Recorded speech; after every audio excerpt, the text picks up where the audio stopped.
Hello, everyone. Hopefully, you have a good one wherever you're out there. And today, we're going to be talking about the Hyundai Elantra N. I think this is an exquisite, fantastic car. I love this car. If you're not aware of it, I don't know how you can. If you're a car person, you like cars, you probably definitely know about the N division of Hyundai. The N division is like the performance arm of Hyundai, and they make some amazing vehicles. And this car is no exception. The Elantra is a fantastic car. It's very useful. Four doors trunk. It's the classic sedan recipe, front wheel drive, producing 276 horsepower with a smart differential in the front that I don't want to say limited understeer can torque steer, but it definitely manages it very well. And the price is very, I mean, $32,650 starting MSRP, manufacturer suggested retail pricing. Now, I'm getting this information from HyundaiUSA.com. I'll have a link to what I'm showing you in the description below. Now, it depends on what region in the world you're in, and probably things might be a little bit different, but I would imagine not much off. The wheels, standard 19-inch wheels. So before I go any further, I mean, honestly, I'm just going to skim through the whole website. So let's go at the, scrolling down at the page, it shows you they have the MPG with 6-speed manuals, 25 combined, 33 and 22 in the city, and 31 on the highway, which is, I mean, honestly, 22 in the city, 31 on the highway, that's a humongous difference. I think it's probably has to do with the final drive because it's just usually it's not that off, but regardless, I don't mind. I mean, when you get this vehicle, you're not really looking at MPG as much. It definitely helps, but again, I think it's still very economical for what it is. 2.0 liter turbo GDI 4-cylinder, 276 horsepower and 289 foot-pound of torque. I just tell you right now, this is without even aftermarket tuning it. This is just what comes from Hyundai, and I think it's plenty for front wheel drive. It's plenty. That's plenty. Boost available N Grim Shift DCT only. That's basically the automatic transmission. Drive mode, N mode, and launch control. Launch it's available. I'm not a big fan of it, but it's available. Launch control differential. That's the one I was talking about. N corner carving differential. Those are just like terms marketing uses, but it's an automatic LSD, limited strip differential. It manages, basically gives more power to the outside wheel. So as you're exiting the turn, you're getting more traction, so you don't just get understeer. Now the inside wheel just keeps turning and turning and just makes a big skid mark. Available exhaust valve system with dual outlet. Basically makes noise. I recognize this place very, very well because I do flip my car up there. This is a Button Willow. This is Streets of Willow, excuse me. And this is in Southern California. And going off a target subject a little bit. Once you go off this, oh man, there's no mercy once you go off the road, man. I mean, anyways, but look at it. Just it's doing what it does. That probably, I mean, it's not really drifting. This is you can make any car drift. You can make any car oversteer. Obviously, this any car in the sense that front wheel drive, rear wheel drive, mid engine. Some people have the misconception that only rear wheel drive could have the back of the vehicle step out like this, but in reality, you can do that with a front wheel drive, as shown over here. Obviously, you do carry a lot of speed. You can lock the rear tires with the e-brake. There's many techniques you can do so. You could shift the weight of the vehicle. But anyway, it's a different subject. But there you go. It's doing what it wants to do. It's in its element in the track. The lease, again, I mentioned the lease here, $467 a month if you want to lease it, you want to deal with it, and $3,300 due at lease signing. Again, that's just in the United States. But I think it's really very good package. And I love the fact that Hyundai does that. They just get to the point. They give you the price, how much is leased. They're very get to the point. You know, they're not saying, okay, contact your dealer, figure it out. No, they just give you all the numbers. That's how much it's supposed to be. So and I love the color of this vehicle. And they talk about the sound of the exhaust, that pop tune, you know, it gets a pop and crackle and whatnot. It's not a backfiring system, but it's there. People want it. It's available. You want it. You could, it gives you that option if you want to use it or not. It says one of the defining characteristic of N is the integrative snap, crackle, and pop the variable exhaust. Like many Elantra N performance function, you can adjust the setting to match your mood. My mood would be quiet. I don't need the pops unless they're necessary. They're a component of the function of the vehicle. I don't need excesses. Popping noises. It's just me personally. Drive on the rails, that's the corner carving differential, while cornering the ELSD, distribute more torque distribute more torque to the outer wheels. This maximizes turning speed and traction while reducing understeer. Again, the keyword is reducing understeer. You're not going to eliminate understeer in a front-wheel drive vehicle. You get understeer in any vehicle. I mean, entering really fast into a turn, you're asking for it. But this tool, the ELSD, provides you the ability to manage it, so you can maximize traction. So without it, you're probably definitely going to be slower. Exiting is going to be slower for sure. So this helps. So what else? You also get Michelin Pilot 4S summer tires. I won't make a big deal out of it. These tires are expensive, but it comes stock on this vehicle, which is great. You can put those tires in anything. So to me, the tires are kind of like, it's nice. It's a bonus that already comes with it. Okay. High performance brakes. Let's see, high performance brakes. Looking at the caliper, these are push caliper. So basically, you don't have opposing pistons. So it's not really the most. I mean, they work no problem. Okay. But if you're talking about like consistent brake force application, you definitely want opposing brake pistons, like a 4-piston caliper, something you find in like Brembos or StopTech or whatever, Endless, etc. Like so many major manufacturer of brakes component, high performance brake components they do have opposing. This is not an opposing, this is a push type. So you just have one big piston pushing on the opposing side of the caliper. It works. It's 1,000 of them, so it's not really any issue, but it's not really the. I would say there is also a higher up from this, but looking at it, it doesn't. Again, I do believe it's a push type. I don't see. Usually the piston, you can kind of see them like the way they are. You can count like literally how many pistons. This just looks like one solid piece right here. So that's my assumption. But anyways, there's nothing wrong with it. They're saying it's ventilated front rotors, the large rotors and high friction brake pads. See, it's the brake pads.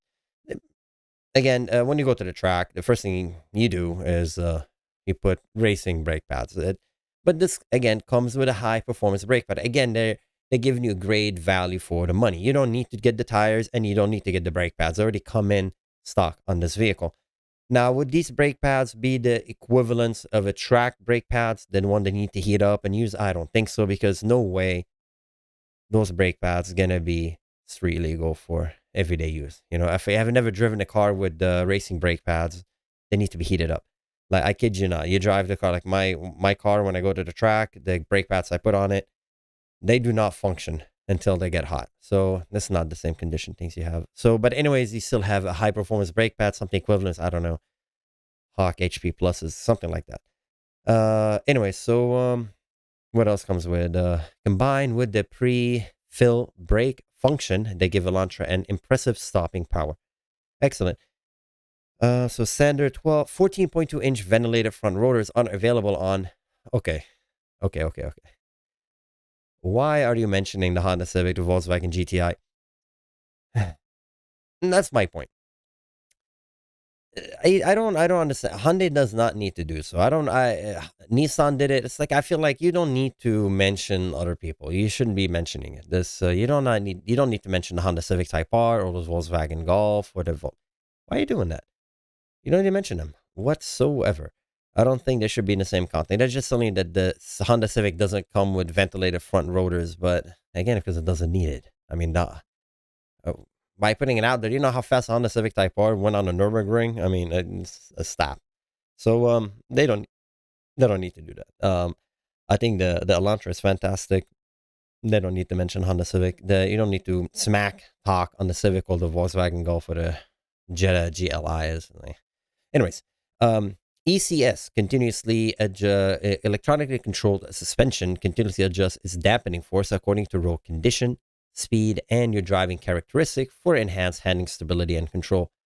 Again, this is a safety feature, a performance feature. Great job for Hyundai for including it. Again, N Division this is a tuning arm of Hyundai. So everything they're doing it for the purpose of the track.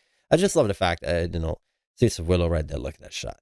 It's gorgeous. And more rigid, more responsive. The stiffer chassis is key to better handling and control. That's very true, which is why we made the Elantra N more rigid with reinforced throughout the body. The rear chassis brace isn't available on, again, they mentioned the Volkswagen. Stop it. Stop it. No, stop doing that. You don't need to do so. Um, Stiff, rigid chassis, of course, is extremely important because there'll be the uncontrollable bounce you get. Like if your chassis is very like a wet noodle, then your suspension is working, but then the car is like a third spring. Like, can you imagine there's 4 springs right on the car? And then your car itself will be another spring, like a loaded spring. And when it bends and when it's taking a turn, there's a lot of forces acting on it, and then boom, it bounces back up. A stiff chassis is far more controllable. You don't feel that. You don't have that situation. So again, well, it's good. What else am I going to say to it? It's good. Again, I'm happy to have all that, but the fact that again they mentioned the Volkswagen, you don't need to do so. Yay!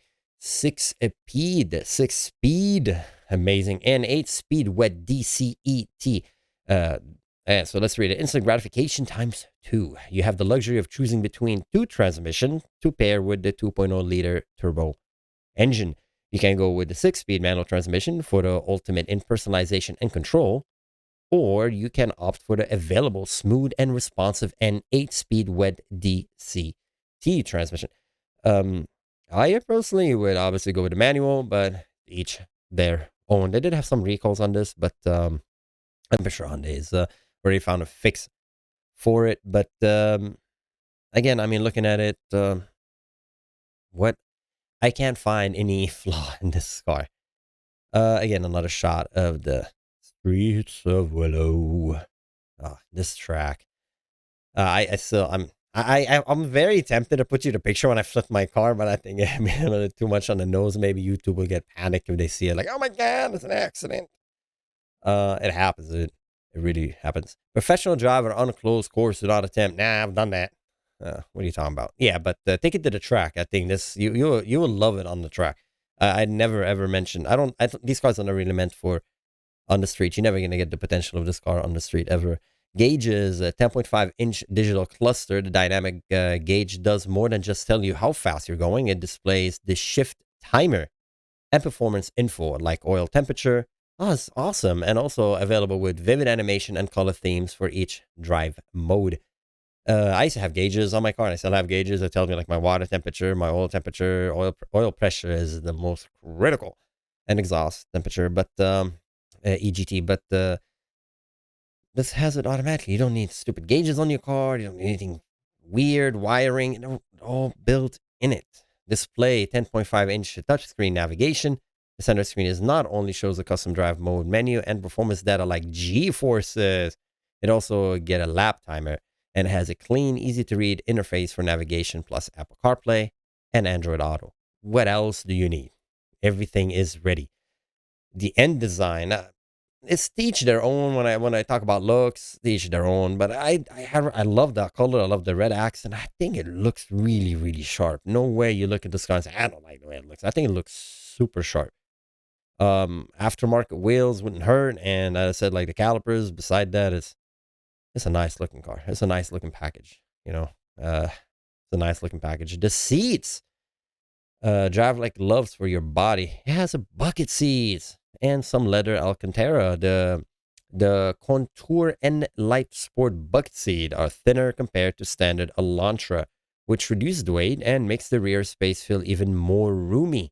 They said lower too for a better center of gravity. See, that's all the tricks we do in our cars. We get the bucket seat, we get the lowering rails, and they kind of look like the Ricardos I have on my Evo, kind of, but they're not Ricardos. They're Ricardos. No, they're not Ricardos. They're just their own design. And what's wrong with it? I can't find anything. Sporty bucket seat are not available on the Civic. The seats were kind of buckety. I don't know what they're talking about, but anyways, but again, stop mentioning. I'm stop reading that. I just think this car just is fine. It doesn't need to be compared to anyone else. And here's the truck. Oh, that's a skid pad. Yeah, man. I flipped my car on the right side over there. Oh yeah.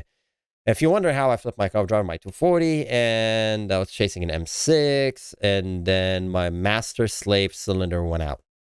So as I hit the clutch, the car get out of gear.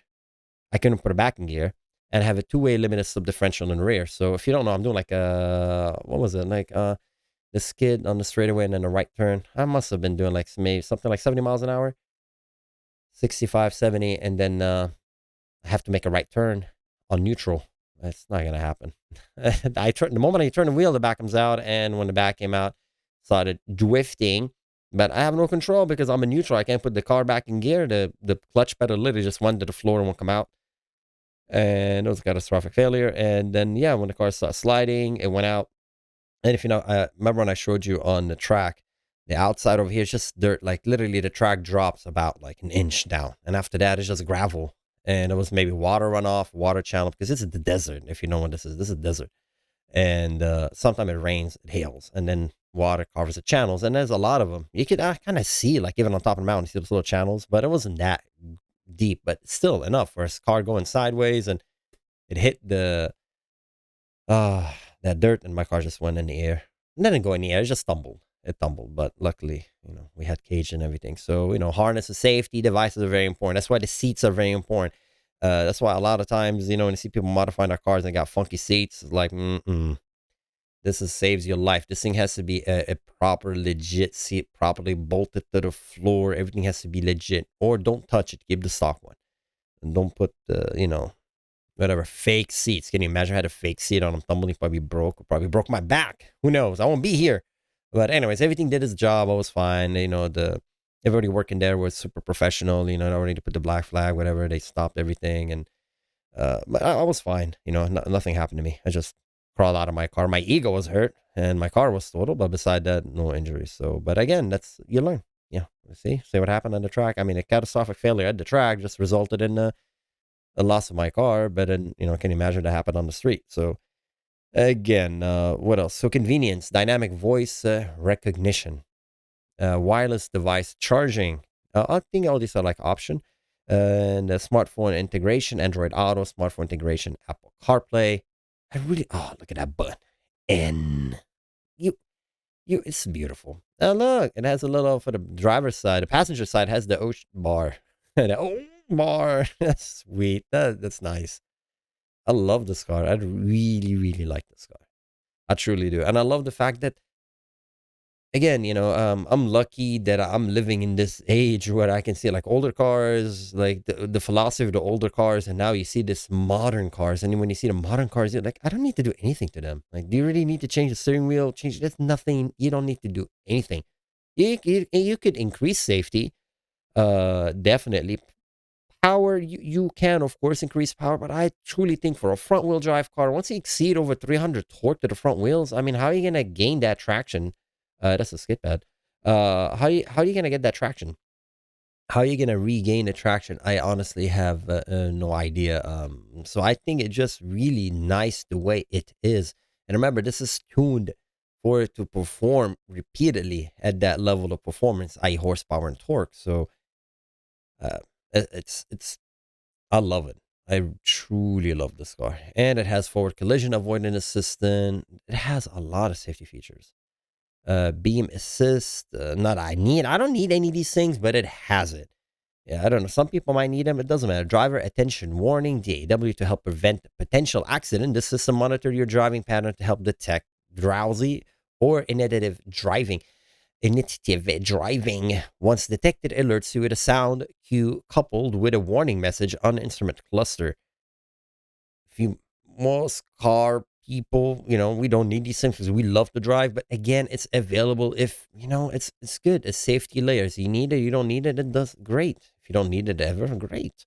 But it's there. Lane keeping assist. I honestly turn all these things off if I can because it bothers me, because it just interferes when I'm driving. But that was in a Toyota. I haven't driven the Hyundai version of this. This feature warns you through audio and visual cues if it detects your vehicle drifting out of a lane without singling. Yeah, I got to turn this off because when I'm going between cars, it's not going to happen. And also gently apply corrective steering. Oh, yeah, that's the one. No. I don't like it, but it's available if you need it. Blind spot collision avoidance assistant. Again, it's there if you need it. I'm not going to talk about these safety features as a negative thing. Okay, they're all positive. They're all good to have. Lane following assist. Use the front view camera to detect lane marking on the road. This feature assists the driver in the steering to help keep the vehicle centered inside the car. I feel like these things are designed for like people who are drunk, but whatever. Rear cross traffic collision avoidance assist. Again, okay. Again, they have it if you need it. Safe exit warning. This pioneering innovation can warn the driver when the vehicle is parked and its radar detect the vehicle approaching from behind. Again, great.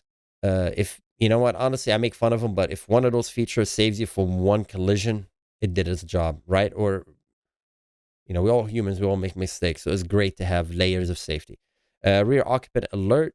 As the engine is turned off, a visual warning in the instrument cluster reminds you to check on the rear seat before exiting. This is serious. I'll make fun of it. That would never happen to me, but it's good to have. Who knows? Who knows? I say it would never happen to me, and who knows? It's good to have these things, and great that Hyundai has it. It all comes standard. So Elantra N for the win. Yeah, man. Yeah, man. I do believe so. This car is fantastic. I love it. Feature 2300 Elantra N comes out ahead of its competition. Yeah, okay. And then they compare it to other cars. I'm not going to compare it to an all-wheel drive vehicle because there's no comparison. You want a WRX, you want all-wheel drive, you get that car. Okay, I mean there's really and that is what the Corolla all-wheel drive, but those things I won't even compare this to Corolla. The Subaru Corolla, the Corolla. And you can tell I really hate comparing cars. The Civic Type R, there's no, I won't compare them. I would not compare these cars any. So, anyways, I think the Elantra is fantastic. Good job for Hyundai. And see, they have trims, but the end trim. That's it. The colors. What colors they have? That blue is fire. I love this one. Performance blue. I think is wonderful. 32,650. That's nice. And the final specs 22, 35. Yeah, it's a great car. So anyway, in conclusion, the 2023 Elantra N, I think it's a fantastic car. I really love it. I love the way it looks. I think it's a winner. And we'll see. Hopefully, Hyundai will make more of the N division vehicles. We'll see what comes up in the future. But anyways, as always, take care, everyone. Have a good one, and I'll see you next year. Take care. Bye bye.